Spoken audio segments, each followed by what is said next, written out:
皆さんこんにちは、ひときです。僕は普段オノマップという日本語を教える YouTube チャンネルをしていたり、あと1、2週間で終わってしまう日本語を楽しく勉強できるカードゲーム GoGo ジェスチャーを作っていたり、日本で医者をしていたりします。いよいよ GoGo ジェスチャーのキックスターターが終わりに近づいています。皆様のおかげでサポートが 200% 以上を超えており、僕も今回作れることが本当に嬉しいです。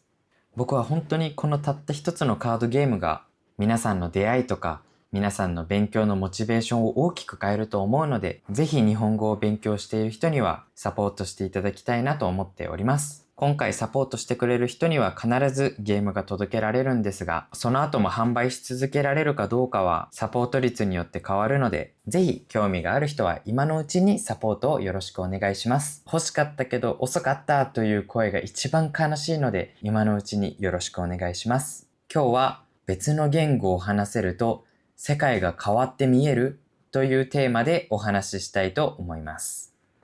今僕は日本語と英語と中国語を話すことができて、少しスペイン語もわかります。でももちろん昔は日本語しか話せなくて、他の言語が話せるようになったのも8年くらい前からだったと思います。昔よく思ってたのは、英語とか他の言語を話せる人を見て、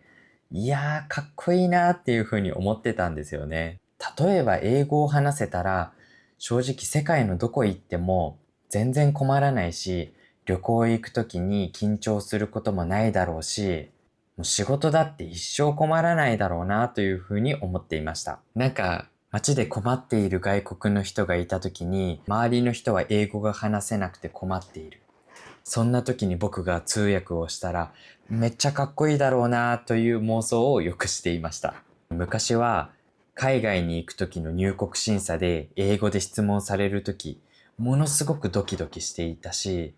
注文する時もすごく心臓がドキドキして、やっと注文してご飯を食べている時も何か急に英語で話されたら怖いので、あんまり味に集中もできていなかったなというふうに思います。じゃあ今英語も中国語も話せてどう変わったかというと、一番大きな変化はすべてのことに関して安心感を持つようになりました。なんかもう何があってもあまり心配にならないと言ったら言い過ぎですけど、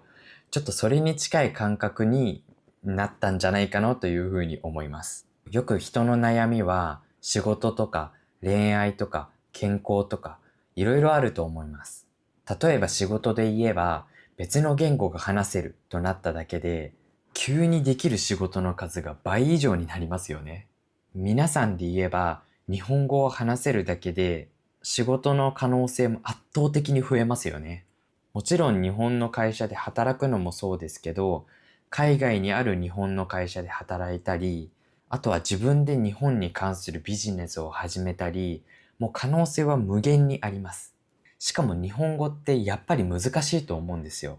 なので話せるようになるレベルに行く人ってそんなにいないですよね。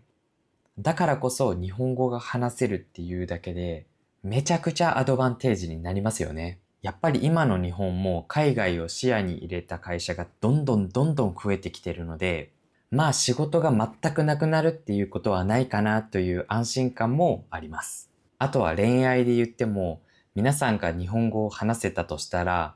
例えばあなたが男性で女性を好きになるとすれば、5000万人以上の女性が日本にはいるので、今まで会うことのなかった5000万人の女性があなたの運命の可能性として入ってきます。なのでもしあなたが自分の国であんまり恋愛うまくいってなかったとしても単純に可能性がもっと広がるので、そう思うだけでも自然と心に余裕が出てきます。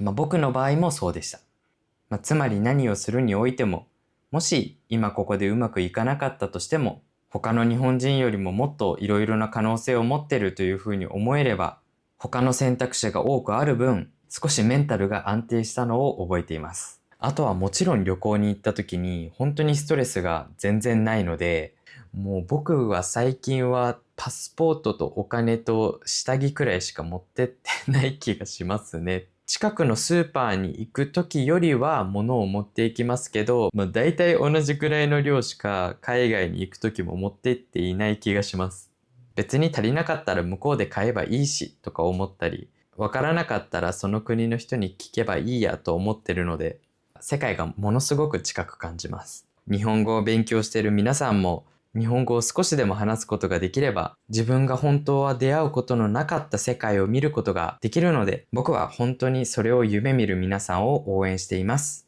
そして皆さんが日本で親友と呼べる友達ができたり、もしくはパートナーができたり、人生最高の経験だよと思えるような経験が日本でできれば、僕は本当に嬉しいです。僕が言語を話せるようになったのも、そんなに遠い昔じゃないし、大人になってからです。40代、50代から勉強を始めて日本語を話せるようになった人もたくさん見てます。諦めなければ絶対に失敗することはないので、大変だとは思いますが、引き続き日本語の勉強を頑張ってみてください。あとは皆さんが楽しく勉強をしたり、友達を作るサポートができたらいいなと思って、GoGo ジェスチャーというカードゲームを作ったので、キックスターターでぜひサポートしてみてください。それでは皆さんありがとうございました。またね。